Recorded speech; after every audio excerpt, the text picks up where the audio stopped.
incidents that happened in our department too. Last year, one of our students made some kind of sulfur mustard intermediates. He didn't realize that what he made. He started from some bio alcohols and then he did a tosylation.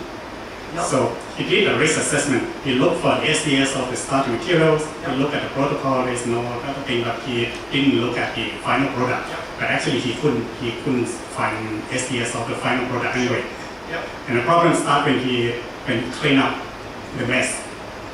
Little drops of the compound stick on the wall of the flask, scratch on his hands, and this resulted in several weeks in the hospital. A bit serious, and this is probably the most serious case that I got reported since we have the central report system. But actually, this is a good lesson for us to see that risk assessment, you have to look for the whole procedure from the beginning to the end. Yes. So mostly people are just concentrate on the start material, the way you did the reaction, but for the cleaning up, for the disposal of waste, they just ignore it.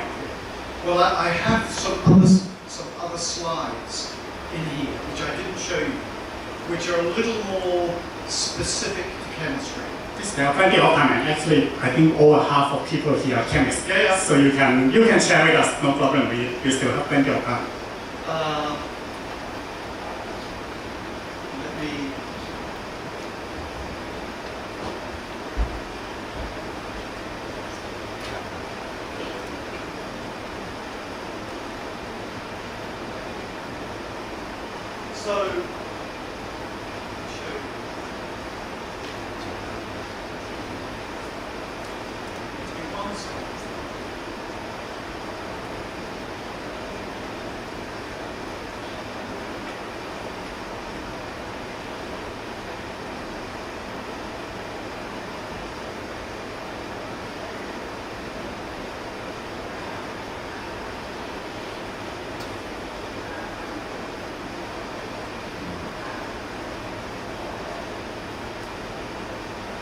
You get a lot of slides. Oh yeah, well, it's...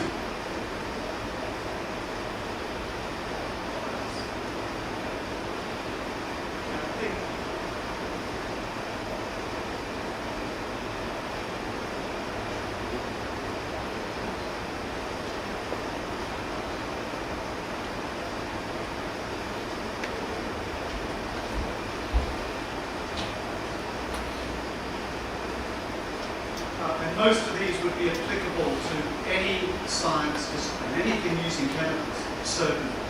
So we have a traffic light system we use. I mean, the other message is keep things simple. So I said we had 3 rules. Don't have 100, have 3. People can remember 3. So the traffic light system says, plan your experiment and research your risk assessment. Now, if we keep it simple, but we do have differences. You have to recognize different activities. So, for example, in our biological people will use pathogens. So there's a different issue with pathogens and different requirements. We have people doing, in physics and chemistry, doing laser spectroscopy. And with laser spectroscopy, those labs, you don't need a lab coat. You actually don't need safety glasses either. But you don't wear a wristwatch or a wedding ring, anything that can reflect a laser beam. Put your hand into the beam, ding, and you will blind someone. So there are differences, and so we had local rules for different activities, but we kept them quiet. Because if people say, they don't have to wear lab coats, does that mean we don't have to wear lab coats? That type of, people are always looking for ways around, especially until you change the culture.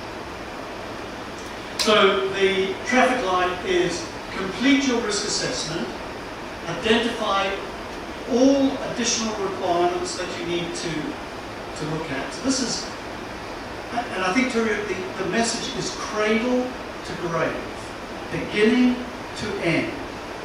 In the UK, we have control of substances hazardous to health, special laws controlling certain types of chemicals, and they need a special risk assessment and also permission from the department to use certain chemicals. So it is easier to do it before asking permission, right? What you said. not in this case. Not in this case. Not in this case, no. Only the head of department. So you might only need to do this, you might need to do that, but then it's about bringing these all together to complete your risk assessment and then check. Talk to the supervisor, talk to your manager, just check that you've done everything. You've thought it through. And then once you've done that, you have the permissions, you can then assemble, complete your full comprehensive risk assessment, record it in your lab book or somewhere similar, and then you can start the reaction. Now, you know, we help people with a checklist. If it's a new experiment, we give them a simple little checklist. So, you know, have you done this? Have you done this? Yes or no? Just to help you focus on what you need to do. This is very useful. This is about cross-reactivity and very important. And then it is signed by the researcher, signed by the supervisor. And then the students will complete a proper risk assessment. So those of you who are chemists, this will be familiar, but your procedure, so the chemicals you're using, and then how much you need. This just helps you do the experiment. And then the risk assessment. Now let me just move on, because I think I've highlighted this here. So this is the compound list. This is the student's lab book code. Unknown risk, treat as hazardous. These are so-called hazard codes. So they mean different things. There's numbers. And when you're doing this, you very quickly recognize the different numbers. But you need to take the most important information.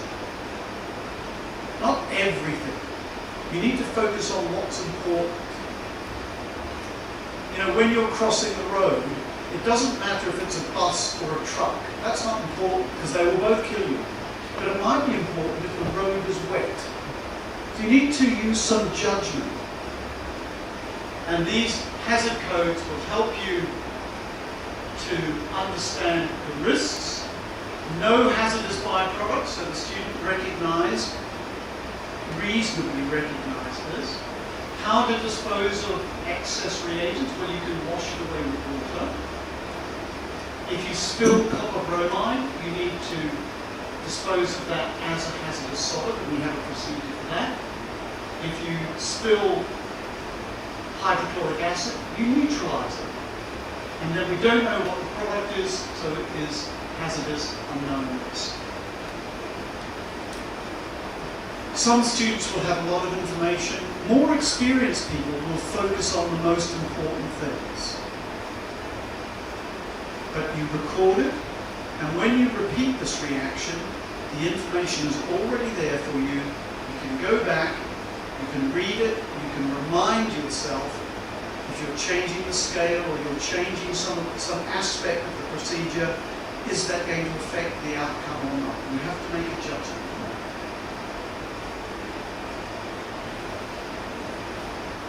Does that help?